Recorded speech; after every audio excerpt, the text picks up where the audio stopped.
number 3 position, just in that order, from Simcoe Hall Settlement House, Tiffany Kift, Executive Director.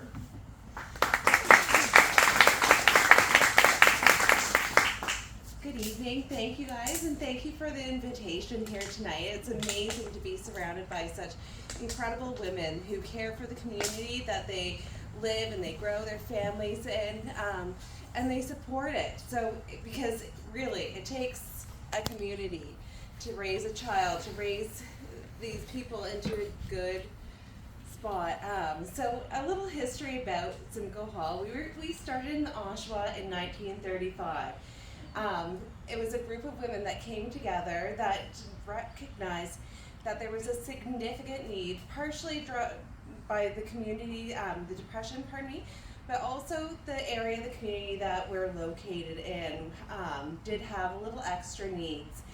So when they started out with like a more holistic approach to overall health and well-being in response to what the community needed. So we have a couple bragging rights. We were Oshawa's first public library. We started the first Boys and Girls Club. We started the first clinic that dealt with different, mental and physical health problems, which now is Grandview Children's Center, celebrating 70 years. Oh, wow. Yeah, so I mean, a lot of people might know a piece of Simcoe Hall, but I think there's a lot of important pieces that kind of bring us to this spot. So something that I'm still proud of, one of my co-workers showed out today, she's like, you know what, look at all our team leads. We're all women, we're still here, we're still passionate about what we're doing in the community. And for a small team of, maybe 5 full-time staff and 5 part-time, wow. The impact and the people that we see is truly incredible.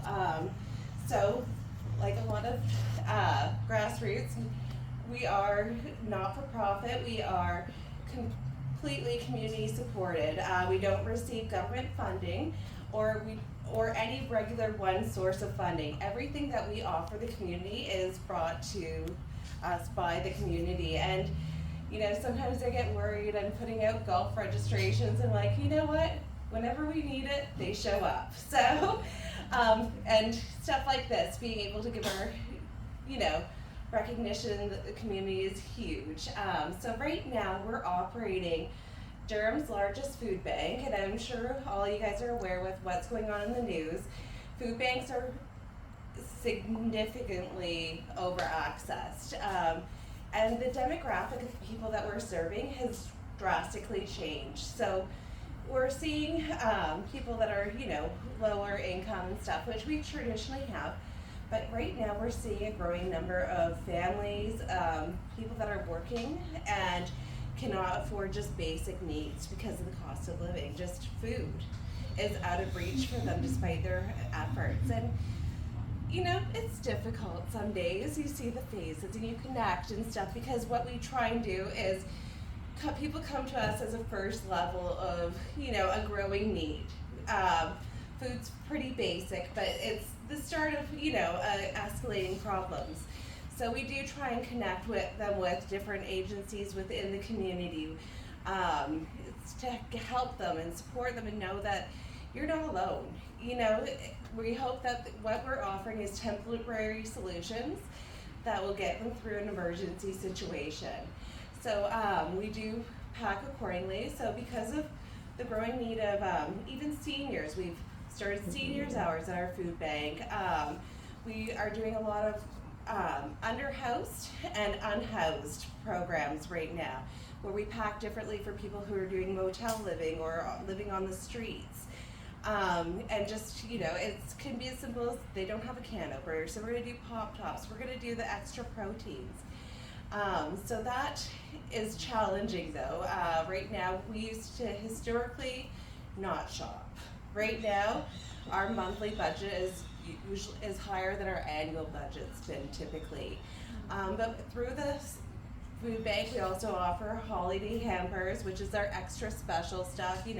Maybe it's nice nail polish for mom, or grandma's accessing the food bank so she can't get her grandkids some toys. So we help her out with those. They have their turkey so that, or whatever traditional meal they would have. We also support them with our toy program. So we're giving toys to, last year it was 2,700 kids in our community. We made sure that got Christmas. So we're small but mighty. So beyond our food bank programs, we also offer an after school program which runs summer and spring break camps as well. Our children are usually, they have multiple diagnoses. A lot of times they've been turned away from other care situations just because of the level of their high needs. So we have a very low staff to kid ratio. The after school program's pretty special because there's a lot of opportunities for growth. We get to see those opportunities when, being there, as long as we have 30 years from now, the kids come back and they're, we've got judges, we've got entrepreneurs, we have so many amazing people in the community that have connected with us. So that's what, when you're kind of like, why do I do this? That's why we do this. But yeah, so that's what I'm hoping to do is our after school program is servicing kids grade 1 through 8 right now. They're attending 5 days a week for $155 a year. So it works out to about 80 cents a day. If they can't afford that, that's not going to be the barrier. And when they come, they are welcomed by Tina. She's our cook. She makes them a home-cooked meal. They're in there cooking with her every night. Lovely. Well, 2 at a time, but that's kind of like a safe space. And what we're hoping to do is right now, because of COVID and the growing needs of our kids and the effects, the lasting effects, we're trying to hire ongoing support staff.